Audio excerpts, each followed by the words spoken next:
Tem coisa que só a infância sabe esconder. E tem lágrima que a gente só aprende a engolir cedo. A menina se chamava Clara, mas ninguém ali lembrava o nome dela. Era a esquisita, a da bolsa rasgada, a que nunca traz lanche. 7 anos, 7. E já sabia o que era sentar sozinha no recreio, com o barulho das outras crianças virando silêncio dentro do peito. Clara estudava numa escola onde a maioria vinha de famílias que tinham tudo, menos noção do que é nascer com pouco. A diretora dizia que a escola era inclusiva, mas bastava olhar o sapato dela para entender que o discurso era só bonito no papel. A menina andava com os cadarços arrastando, a blusa sempre um número maior, e o olhar, aquele olhar que parece pedir desculpa por existir. Um dia, num intervalo abafado de quarta-feira, Clara sentou perto da lixeira para fugir dos olhares. Abriu o caderno, rabiscou uma casinha torta e escreveu embaixo: "Meu sonho é morar aí, com minha mãe sorrindo." E então uma voz estourou por trás. "Você fede a pobreza!" gritou Enzo, o filho do empresário, dono da metade dos prédios da cidade. Riram, todos. Até a professora fez que não viu. Clara baixou a cabeça, ficou quieta. Mas ali dentro, alguma coisa estalou, como um vidro rachando por dentro. No canto do pátio, um homem assistia tudo de longe. Ninguém sabia quem era. Terno preto, barba grisalha, olhar parado. Alguns pensaram que era segurança, outros, um doador. Mas o que ele fez depois, ninguém imaginava. Porque naquele mesmo dia, ele pediu para conversar com a diretora e apontou para Clara. "Aquela menina é a única razão de eu estar aqui hoje." E antes que ela perguntasse o motivo, ele sorriu de lado. "Mas ela ainda não sabe." A diretora, toda engomada no seu salto que fazia tec-tec de arrogância pelo corredor, olhou para o homem e franziu a testa. "O senhor conhece aquela criança?" Ele sorriu, mas foi um sorriso frio, de quem carrega lembrança amarga. "Conheço melhor do que ela imagina." Ela tentou manter a pose. "Bom, essa menina, ela é um caso complicado. Não se enturma, não participa, tem problemas de higiene." O homem virou o rosto encarando uma janela. "O problema não está nela." Silêncio. A diretora desconversou, perguntou se ele queria fazer uma doação para a biblioteca. Ele negou com a cabeça. "Eu quero ficar observando. Só isso." E por semanas ele voltou. Toda quarta-feira, terno escuro, sapato lustrado e um olhar que não piscava. Sentava sempre no mesmo banco do pátio. Não falava com ninguém. Só observava Clara. A menina começou a perceber. No começo, achou estranho. Depois, achou perigoso. Ninguém nunca tinha se interessado por ela. Nem para amar, nem para fazer mal. "Mãe, tem um homem que me olha na escola." A mãe, exausta depois de 3 faxinas num dia só, respondeu sem levantar os olhos do prato. "Deve ser algum fiscal. Fica longe, Clara. Gente rica não olha pra gente, só olha através." Na semana seguinte, Clara fez diferente. Quando viu o homem no banco, foi até ele, sozinha, com o caderno apertado contra o peito. "O senhor vai me adotar?" O homem arregalou os olhos, surpreso. Engoliu seco. "Como é? É que ninguém olha para mim. E quando alguém olha, ou vai bater, ou vai levar embora." Ele sorriu, mas com tristeza, como se ela tivesse dito algo que doía muito.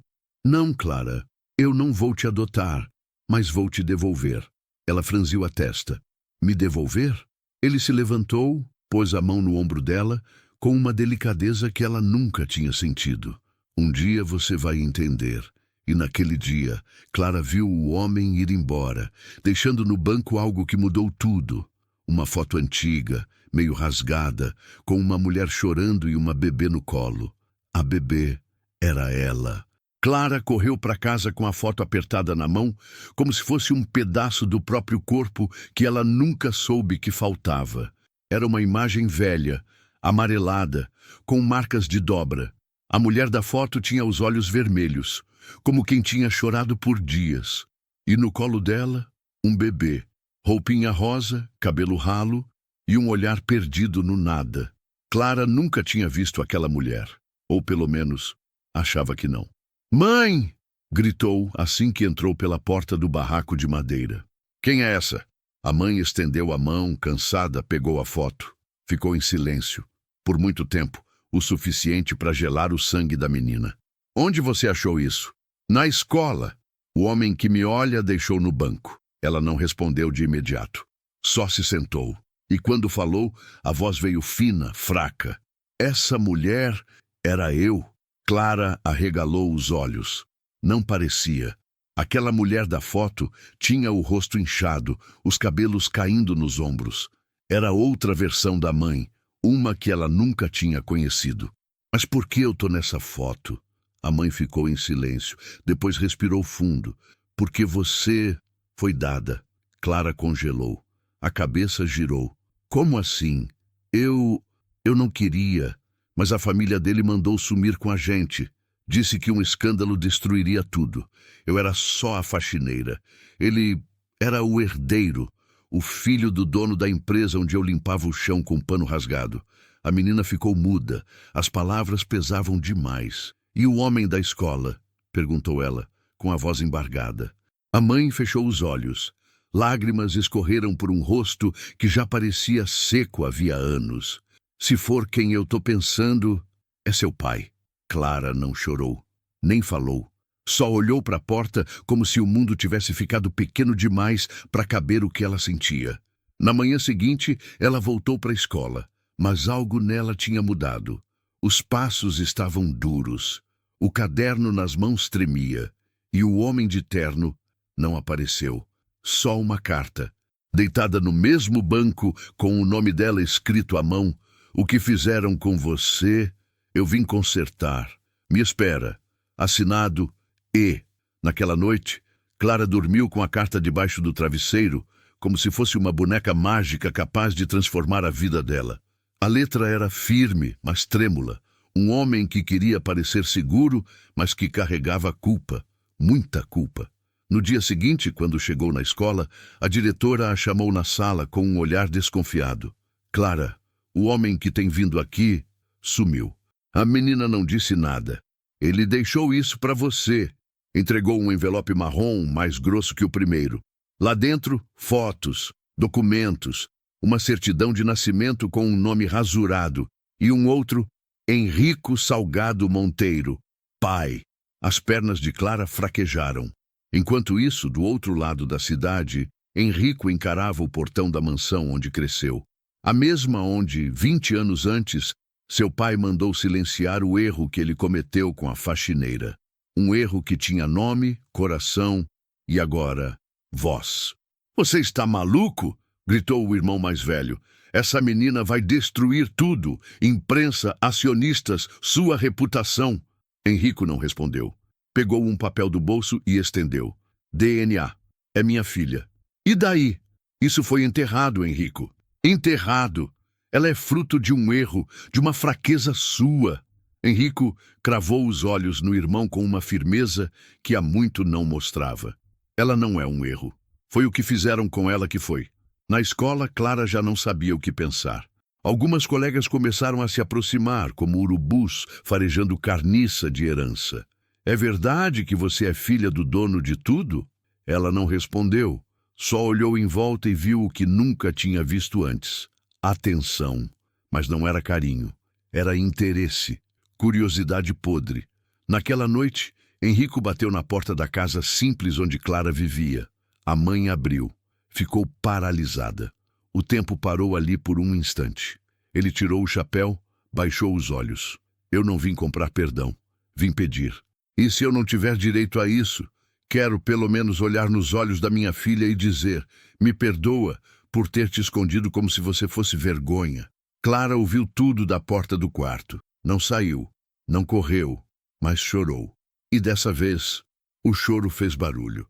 Na manhã seguinte, um carro preto parou na frente da escola. Motorista de luva, porta aberta, vidro fumê. E quem saiu de dentro foi Clara, não com arrogância, mas com um silêncio diferente. De quem sabia que não era mais invisível, mas ainda se sentia pequena por dentro. Os colegas cochichavam. A diretora veio correndo com um sorriso que parecia colado com fita. Senhorita Clara, que prazer tê-la conosco. Agora ela era senhorita. Ontem era a menina da mochila rasgada. No recreio, Enzo se aproximou com 2 amigos. Você tá achando que é melhor que a gente agora? Clara não respondeu. Só porque descobriu que é filha de milionário? Ela olhou nos olhos dele, firme. Eu sou a mesma de antes. Você é que só enxerga dinheiro. O menino riu, mas a risada morreu rápido. Pela primeira vez, ele viu algo em Clara que ele nunca teve: coragem. Enquanto isso, na diretoria, a bomba estourava. O conselho da escola recebeu uma denúncia: discriminação, negligência emocional e abuso psicológico. Quem fez a denúncia?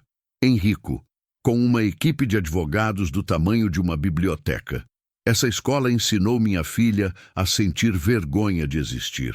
Agora vai ter que aprender a pedir desculpa. A diretora suava. Tentava se explicar. Nós sempre valorizamos a inclusão. Henrico interrompeu. O nome da minha filha vai estar no auditório principal. E cada criança daqui vai ter uniforme e lanche. Inclusive as que vocês escondiam nos cantos. Ela empalideceu. O senhor quer comprar a escola? Ele sorriu. Não. Quero ensinar vocês a enxergar. No fim do dia, Clara chegou em casa, olhou para a mãe e disse: ele disse que vai consertar tudo.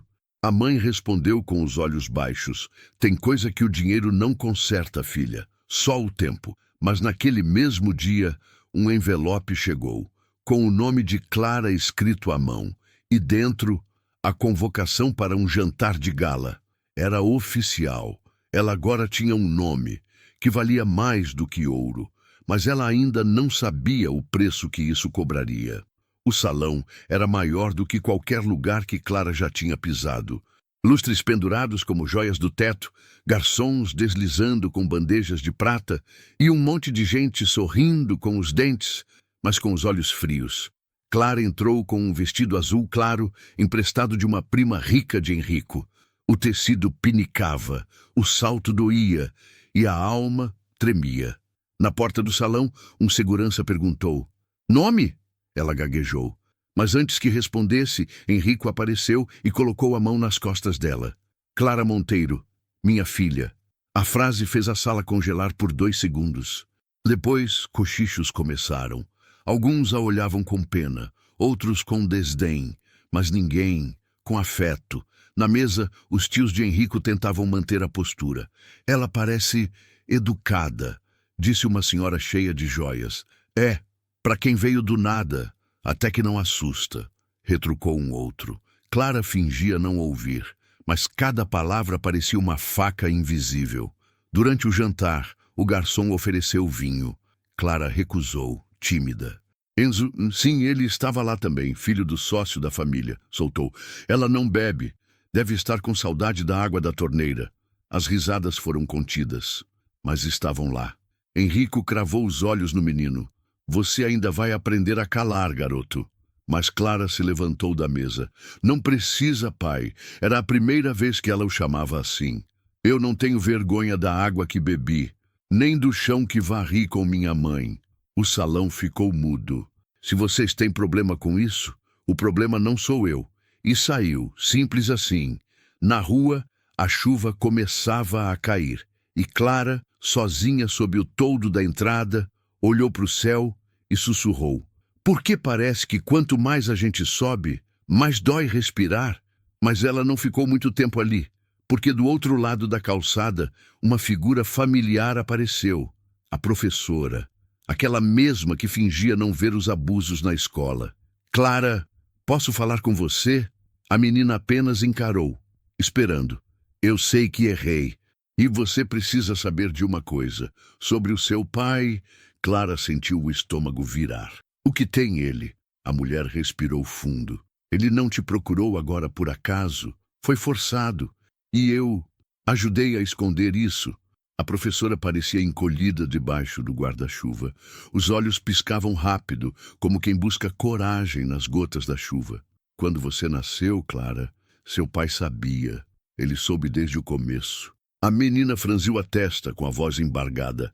Mas Minha mãe disse que ele foi proibido, que a família mandou ele se afastar. A professora engoliu seco. Isso é verdade, mas ele aceitou fácil demais. Assinou o papel, recebeu dinheiro e desapareceu. Clara ficou muda. O vento cortava o rosto, mas o que doía era dentro. E você?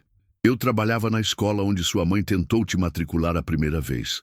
A diretora não quis aceitar. Disse que, filha de escândalo, manchava o nome do colégio. Clara fechou os olhos. Por que você está me dizendo isso agora? A mulher respondeu com lágrimas e culpa. Porque o dinheiro do seu pai não vai te proteger de todas as verdades.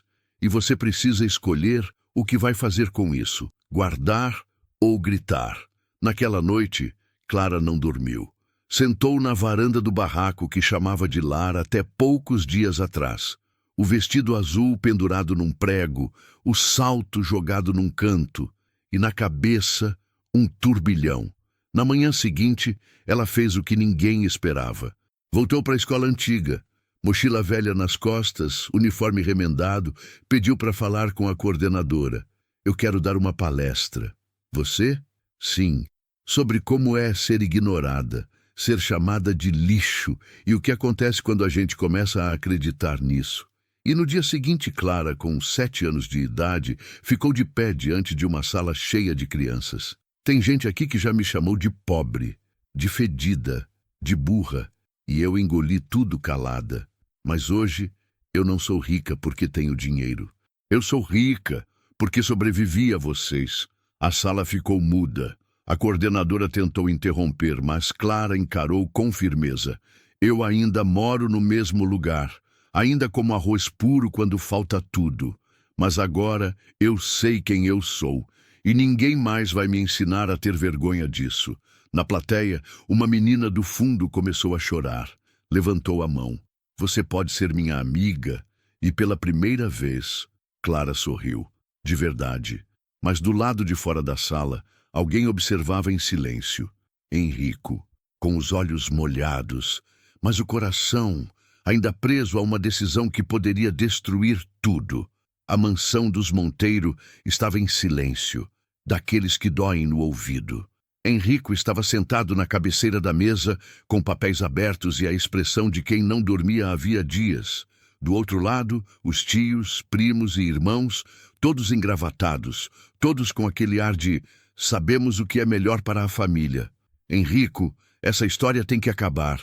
Agora, disse o mais velho, socando a mesa. Você não vai dar o nome Monteiro para uma bastarda. Ela é minha filha. Ela é uma ameaça. A palavra ecoou no salão como um tiro. Já tem jornalista especulando. A empresa está perdendo ações. Seus sócios estão nervosos. E tudo por causa de uma criança? Henrico respirou fundo. Ela não é uma criança qualquer. Não. Ela é a lembrança viva da sua vergonha. O silêncio voltou. Mas dessa vez era outro tipo de silêncio. Mais pesado, mais frio. No dia seguinte, uma decisão foi tomada. A assessoria de imprensa divulgou uma nota.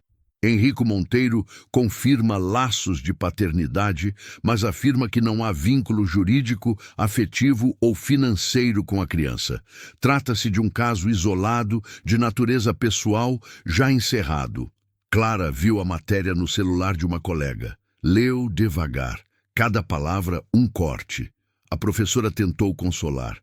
Talvez seja para protegê-la, mas Clara já não ouvia mais. Na saída da escola, repórteres cercavam o portão. Clara, como é ser rejeitada de novo? Seu pai mentiu para você?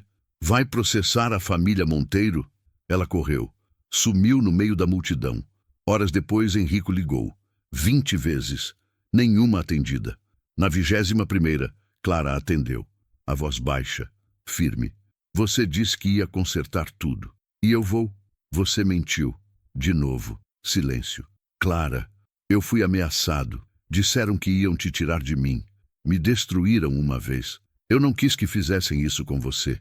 Ela respondeu com o que aprendeu cedo demais. Quando a gente não enfrenta os monstros, eles comem a gente por dentro. E desligou. Naquela noite, ela fez algo inesperado. Gravou um vídeo, sozinha, no quarto apertado, com o ventilador fazendo barulho no fundo. Olhou para a câmera e disse: "Meu nome é Clara, tenho 7 anos. Sou filha de um homem que tem medo de amar o que o mundo rejeita. Mas eu não tenho mais medo." E postou. No dia seguinte, o mundo explodiu. O vídeo de Clara viralizou como incêndio em palha seca. Em menos de 12 horas, já passava dos 3 milhões de visualizações. Comentários vinham de todo lado. Essa menina falou mais verdade que muito adulto. 7 anos e mais coragem que o próprio pai. Clara, você não está sozinha. Enquanto isso, na mansão dos Monteiro, os celulares apitavam sem parar. Sócios ligando, ações caindo, programas de TV disputando entrevista. Mas Henrico não disse uma palavra. Ele assistiu ao vídeo sozinho, trancado no escritório. E ali, diante da imagem da própria filha dizendo: "Eu não tenho mais medo", alguma coisa quebrou dentro dele. Lembrou do dia em que segurou Clara no colo pela primeira vez. Ainda bebê, no estacionamento dos fundos da clínica. O pai dele o esperava no carro com um envelope cheio de dinheiro. "Resolve isso. A gente cuida do resto." E ele cuidou do jeito mais covarde possível, sumindo. Agora, 20 anos depois, a vida devolvia tudo. Só que com juros. Enquanto isso, Clara caminhava entre ruas esburacadas como quem carregava uma bandeira invisível. Crianças começaram a se aproximar. Mães vieram falar com a mãe dela. "Sua filha é guerreira. Minha menina viu o vídeo e chorou. Disse que também sofre bullying na escola." Na favela, Clara virou símbolo, mas em casa era só uma menina cansada. O coração doía e o corpo pedia colo que o mundo não sabia dar. Foi aí que o impossível aconteceu. Henrico apareceu, sem carro, sem segurança, sem terno. Bateu na porta com os olhos fundos e uma sacola nas mãos. Não trouxe presente, trouxe documentos. Clara, com o olhar duro, perguntou: "Vai negar de novo?" Ele tirou da sacola um papel, assinado, reconhecendo a paternidade. De verdade. Em cartório, com herança, com tudo. "Isso é seu, mas não é isso que eu quero te dar." Ela franziu a testa. "E o que você quer me dar?" "O que eu devia ter dado no primeiro dia que você nasceu." Clara ficou muda. "Meu sobrenome." Então ajoelhou. "Me perdoa, filha. Se quiser, eu grito para o mundo inteiro que você é minha. Mas se não quiser, eu volto a ser invisível. Igual você foi por tanto tempo." Clara respirou fundo. E antes de responder, lágrimas escorreram. Mas o que ela disse ainda ecoa até hoje. O silêncio entre os dois parecia pesar mais que as palavras. Henrico ainda ajoelhado, com o papel na mão. Clara em pé, com o olhar marejado. E a mãe, parada atrás, sem saber se chorava ou se caía. Clara respirou fundo. E então respondeu com a voz trêmula: "Você não precisa gritar para o mundo que eu sou sua filha. Só precisa ficar." Henrico fechou os olhos. Aquele pedido era simples, mas para quem passou a vida correndo das próprias escolhas, doía como uma sentença. Ele se levantou devagar, guardou os papéis e pegou a mão da filha. "Então me ensina como ficar, porque eu nunca aprendi." Naquela noite, ele não voltou para a mansão. Dormiu no colchão velho da Clara, com um ventilador quebrado girando no teto. Jantou arroz com ovo, lavou os pratos e, pela primeira vez, viu o que era ser pai. No dia seguinte, a história já estava em todos os jornais. Milionário abandona conselho da empresa para morar com filha rejeitada. As manchetes variavam, mas a mensagem era uma só: o homem que vivia debaixo do ouro. Agora, vivia sob o telhado de zinco. Os sócios enlouqueceram. A imprensa implorava por declarações. Os parentes mandavam mensagens: "Volta antes que seja tarde." Mas Henrico não respondeu ninguém. Ele agora levava Clara para a escola, a mesma, mas de uniforme novo, igual para todos. A diretora, envergonhada, tentou se explicar. "Senhor Monteiro, não sabíamos."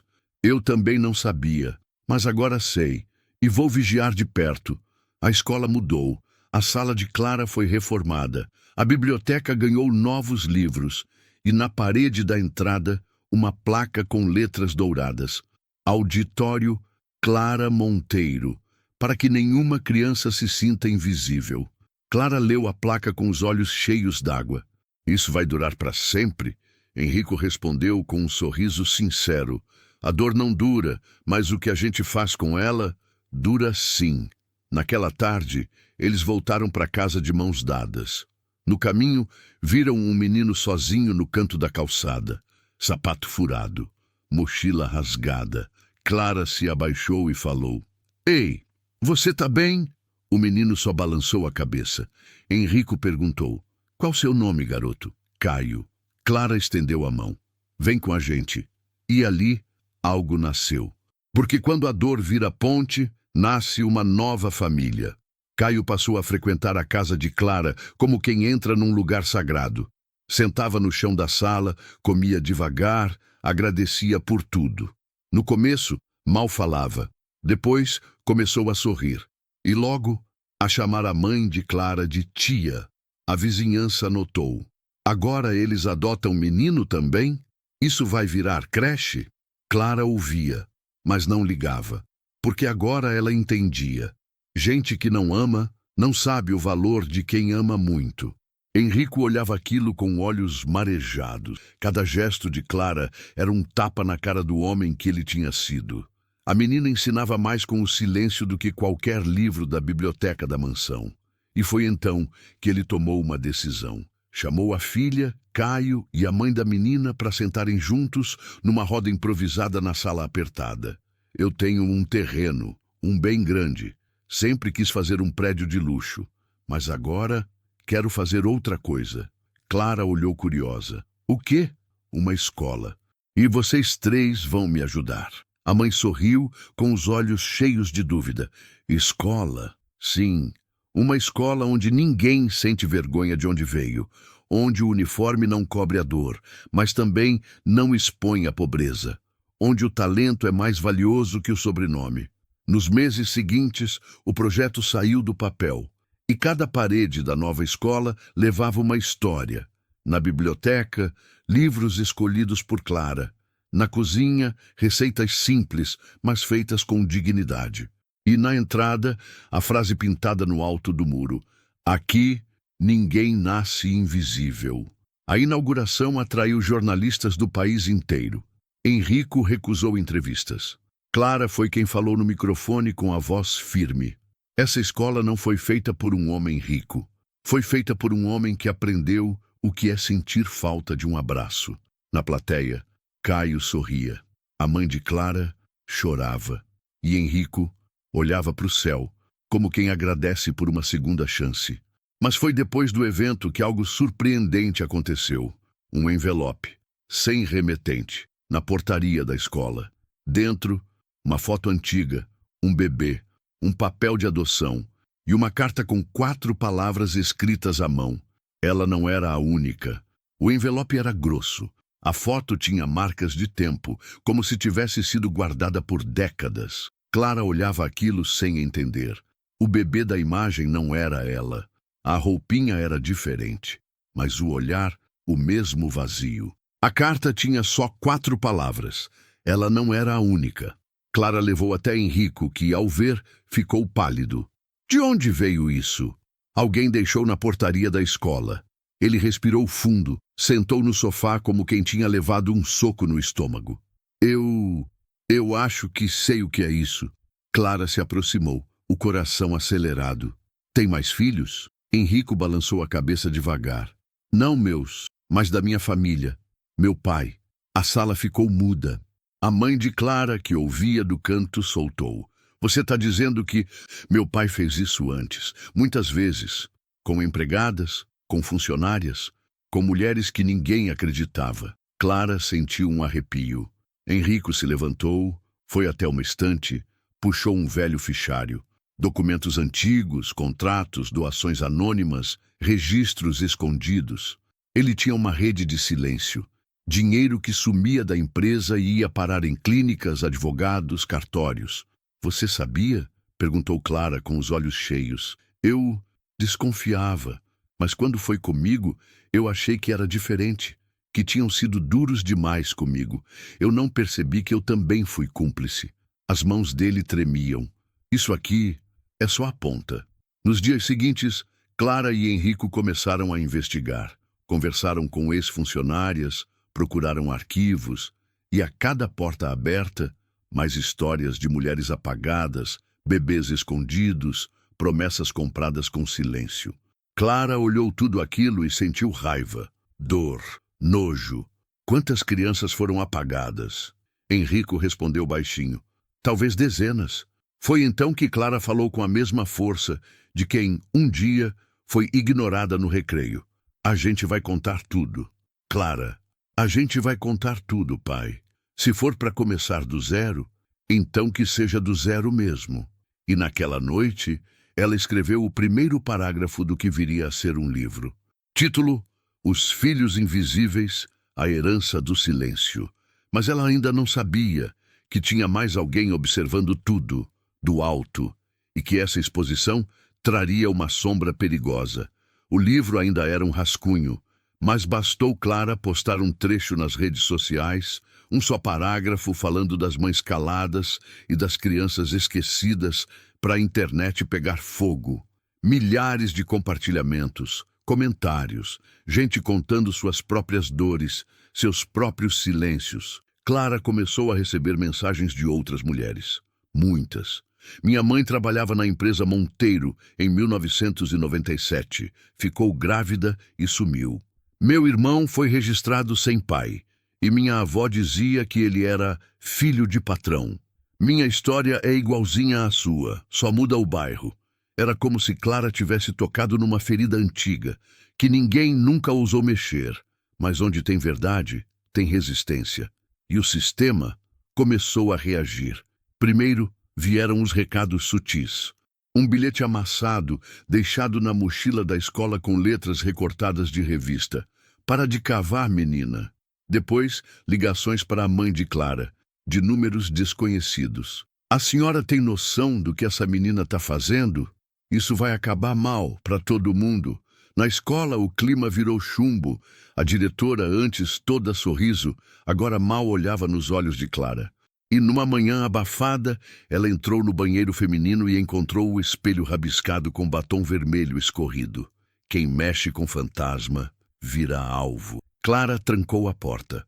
Olhou para o próprio reflexo e sentiu um arrepio, mas não chorou, nem correu. Apenas pegou o papel e anotou a frase. Mais tarde mostrou para o pai. Henrico empalideceu. Foi até o cofre antigo que mantinha no escritório. Lá dentro, papéis, recibos, álbuns de fotografia e um fichário preto com o brasão da família Monteiro na capa. Meu pai dizia que esse cofre era só contabilidade antiga, mas agora eu entendo. Eles começaram a abrir os arquivos, e a cada página, a verdade doía mais. Havia fotos de bebês, anotações, comprovantes de depósitos mensais, e uma pasta marcada em vermelho. Casos solucionados. Mas o que significava solucionado? Abortos forçados? Adoções ilegais? Pagamentos por silêncio? Numa das fichas havia uma foto de uma mulher com o rosto coberto por tarja preta e a observação: instruída a deixar o Estado. Pagamento feito. Recibo assinado. Nenhuma repercussão. Clara sentiu o estômago revirar. Pai, isso é tráfico humano. Henrico sentou-se no chão, pálido. Pela primeira vez, ele parecia não saber o que fazer. Se a gente for até o fim com isso, Clara, vamos mexer com gente perigosa, gente que nunca pagou por nada. Ela respondeu com voz baixa, mas firme. A gente não está mais no recreio. Agora, ou a gente vira o jogo, ou eles continuam rindo enquanto a gente engole o choro. No dia seguinte, a escola amanheceu com o portão pichado. Mentira tem nome, mas verdade morre fácil. E pela primeira vez, Clara sentiu medo. Mas o que ela não sabia era que alguém do passado estava voltando. Alguém que também tinha sido calada. E agora queria falar. Naquela manhã, a caixa de correio da escola trouxe algo diferente. Um envelope pardo, sem remetente, com uma única folha digitada. Não era ameaça, nem denúncia. Era uma convocação. Eu sei o que o pai dele fez. Estou pronta para falar. Assinado Maria das Dores. O nome era comum, Mas Henrico gelou. Clara notou. Pai, você conhece? Ele respirou fundo, o olhar perdido em algum ponto da parede. Ela foi babá da minha mãe, quando eu era criança. Depois virou copeira da empresa. E sumiu. Sumiu como? Um dia disseram que ela tinha voltado para o interior, mas eu sempre duvidei.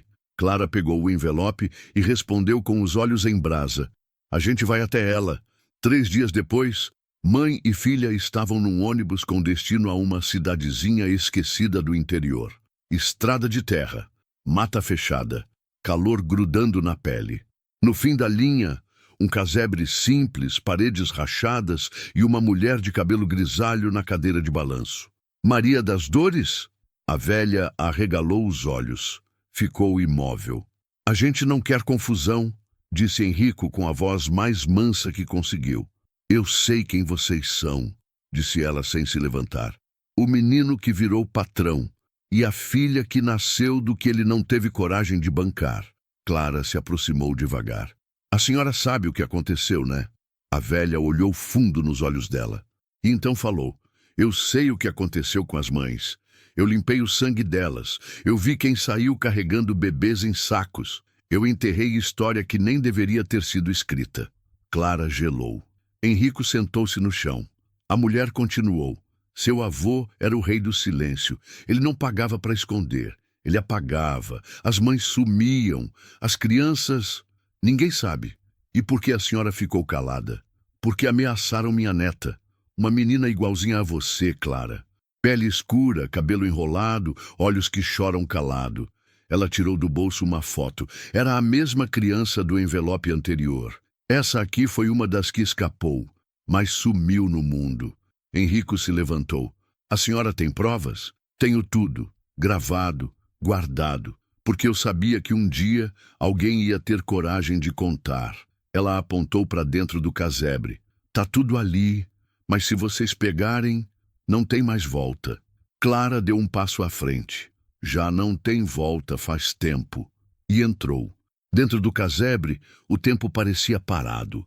Um baú de madeira velha, cheio de fitas, fotos, cadernos de anotações e gravações antigas. Cada item era um grito que nunca pôde ser ouvido. Clara pegou uma fita e colocou num aparelho empoeirado.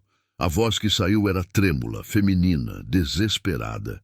Me disseram que se eu falasse, nunca mais veria minha filha. Eu aceitei.